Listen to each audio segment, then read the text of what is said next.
Let the Record Show with Judge Richard Weinberg, Suffolk County Republican Committee Chairman Jesse Garcia, and essayist and commentator Eric Levine on the Red Apple Podcast Network. We have Mayor Eric Adams, the great mayor of the city of New York. Mr. Mayor, are you there? How are you? All right, so this is your dinner companion, Judge Richard Weinberg, with noted attorney, commentator, and essayist Eric Levine, and Chairman Jesse Garcia, the Vice Chair of the State Republican Party. Welcome to Let the Record Show. I have to tell you, Mr. Mayor, what a great honor and privilege it is to have you on our show. Thank you. Really kind of you. So I will tell the audience my thoughts about the man, Eric Adams. I find him to be a man of great ability, integrity, experience. I find him to be a common sense person who you can have a real conversation with. I find him to be a patriot who truly loves America and truly loves the city. I think he's done, after a couple of bad sledding at the beginning, he's done an excellent job as mayor of the city. He has a police commissioner who's absolutely first rate. He has a deputy mayor, first deputy mayor, absolutely first rate. I think you have a vision to keep this city safe and its economy growing. So, Mr. Mayor, I'm going to turn you over now to Eric Levine, and I'll come back to you, and then Jesse will come back to you. So, thank you for your kind words. Really appreciate that, and I think that's very descriptive of where my heart is. I love the city. It's not a bumper sticker. It's not a slogan. It's real for me, and I'm going to continue to be a voice in the city. So, Mr. Mayor, this is Eric Levine. Just in the interest of full disclosure, it should come as no surprise to anyone. I have been a very strong supporter of yours throughout the campaign, and I remain as I have, and I remain a strong supporter. And I wish you the best of luck in your reelection. But to that point, I can't tell you how many times people come up to me and ask me, "You're supporting the mayor. What's his path to victory? How does he get there?" They're hearing all kinds of terrible things about deals that are being made, people dropping out, two or three people in the race. Mamdani wins. So what do you tell the New York voter? What's your path to victory? And that's so important, that question that's being asked. And it's amazing when you think about the undermining of our campaign and what I've gone through these last few months. And really, since the beginning of the election, I always tell New Yorkers, go back and read through how I have been covered from the beginning of my election. Because of my common sense approach, my pro-public safety, my pro-business, this is a city where mayors, for the most part, were extremely either far left or a very liberal city. And so my common sense approach rubbed a lot of people the wrong way around public safety and other issues. But when you look now and say, okay, well, what's your path to victory? It's ironic that 7 weeks out from the primary, Polymarkets showed Andrew Cuomo winning by 87%. He had a 20-point lead on Mamdani in the race. No one was calling him to step out. And if he would have stepped out, we would have prematurely had a Democratic primary winner. And when we look at all these polls, these are the same polls that had Andrew up by almost 36% at one point, and the day before election by 10 points. And the pathway to victory is to do something that I've never been able to do before. Use my campaign dollars to now tell my story. I wasn't able to do that before. Campaign Finance Board took $4 million from me. I was not able to do what you traditionally do in races, and that is get your message out. Having $8 million to tell your story, you're able to get your message out. When I go to town halls and other events and share, even with insiders, what we have done, I hear this all the time. Wow, I didn't know that. I wasn't aware that there are more jobs in New York in the city's history. I'm not aware what you guys have done around public safety, and what you have done around education. My story has yet to be told, and I got to have voters hear that story and then find the right message to give to them.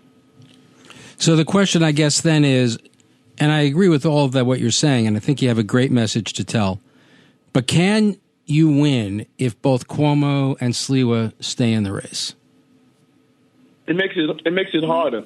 But let's think about this for a moment, which is so important. Everyone is given the impression that all of a sudden Mandani had the overwhelming support of not only Democrats but voters. That's just not true. 2.5 million Democrats did not vote. 1 million independents, hundreds of thousands of Republicans have yet to vote. And so when you do the numbers, you clearly see that all those who were excited about his campaign, they came out and they voted. I think this is going to be one of the highest voter participations in the history of our city because there's so much passion on both sides. Does it become difficult with Curtis, Andrew, and myself in the race? Yes, it does. But I am clear that November is a long way off.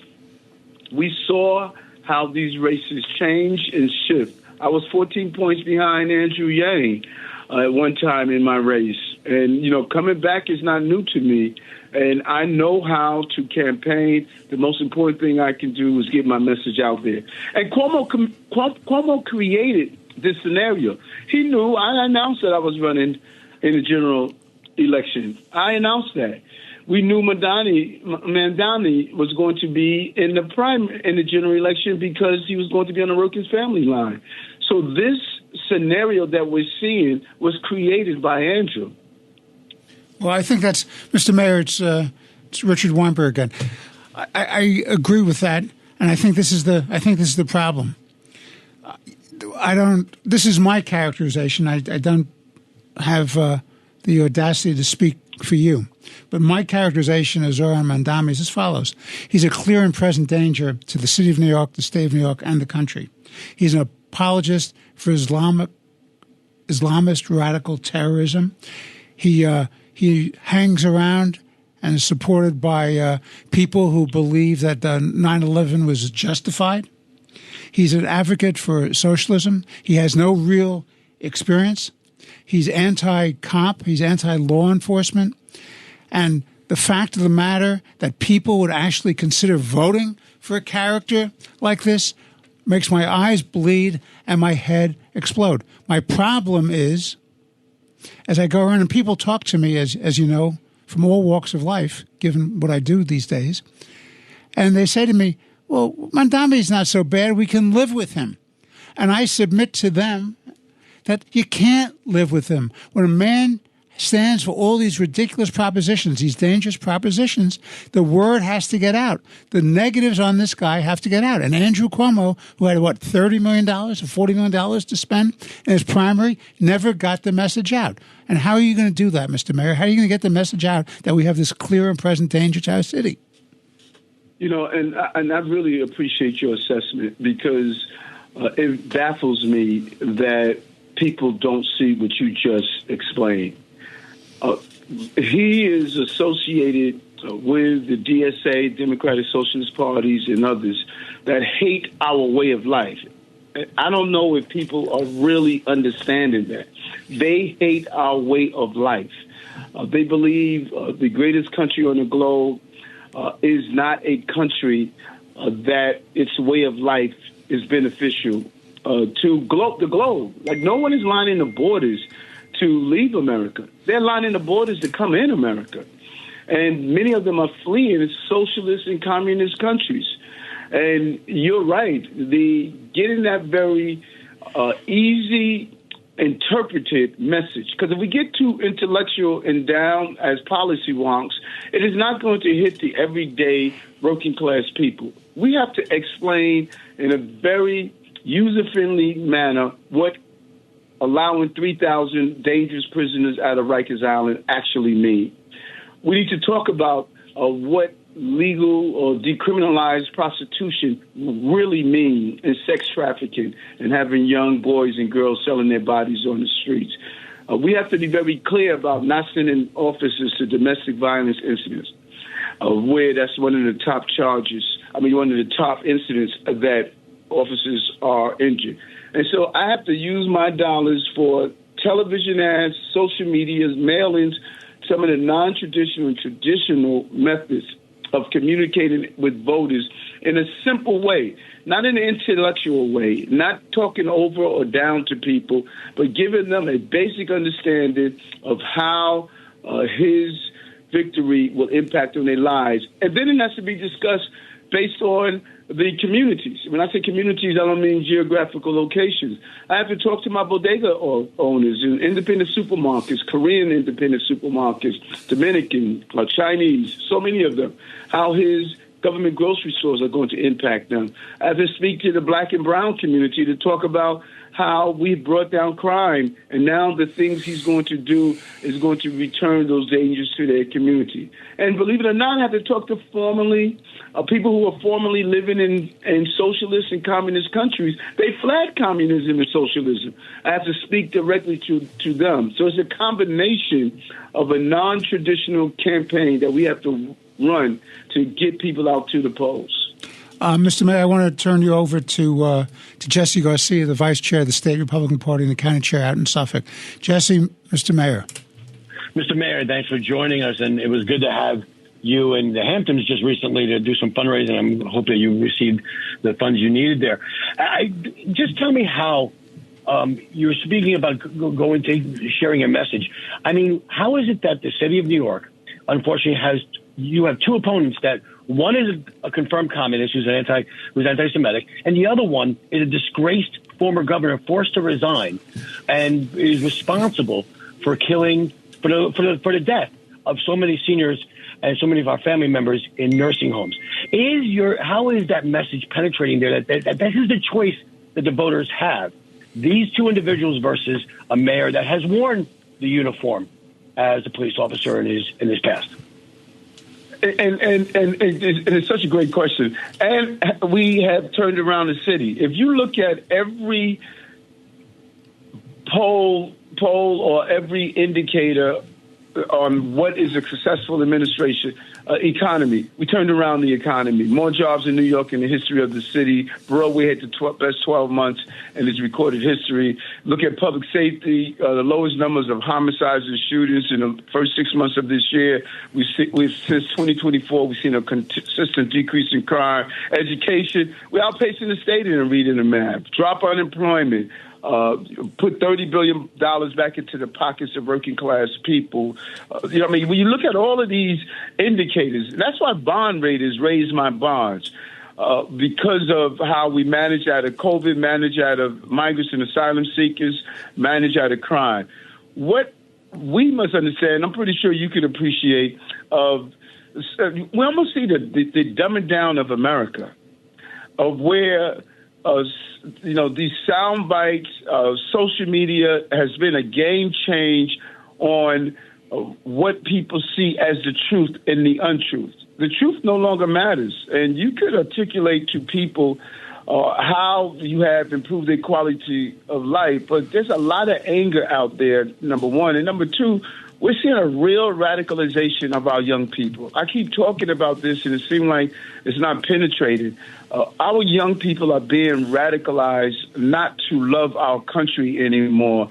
And if you don't have a good farm team, using a sports analogy, then who the heck is going to wear the uniform to take us to the next level?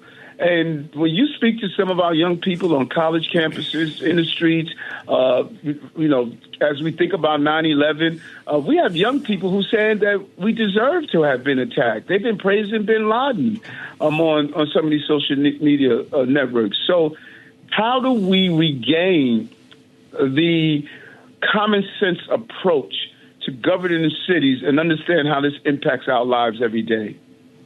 Well, Mr. Mayor, I want to conclude by saying this.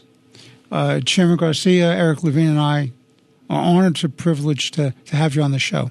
More importantly, We're honored and privileged to have a man like you who served this city, this state, and this country well, whether wearing the uniform of NYPD or as a state senator or the borough president of Brooklyn, which would have been one of the largest cities in the country if it was an independent city, and as our mayor. I submit that your record is exemplary, that your character is exceptional, that you've been a victim of the worst kind of unfair lawfare against you, which has hurt you, obviously, in the polls. I think what they've done to you at the Campaign Finance Board is absolutely reprehensible, and it's illegal. It's improper. They've interfered with an election they shouldn't have. They had no business withholding funds from you. But I want to wish you, on behalf of Chairman Garcia and Eric Levine and myself, every good wish in your campaign, every good wish for your future success. Your success is New York City's success, and I want to thank you for being on our show.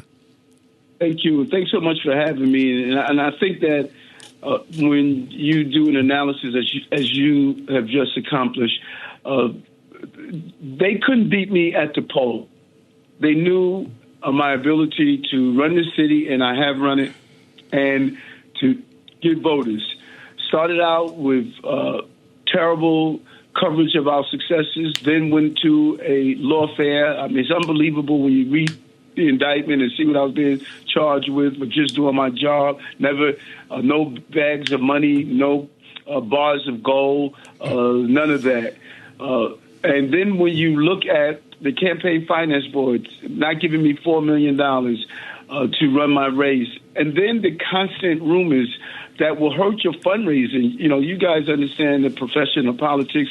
When stories are constantly coming out, well, he's leaving, no matter what you say. This is all undermining a working class mayor of using all the systems possible when you can't be someone at the poll, you to continue to undermine their campaign.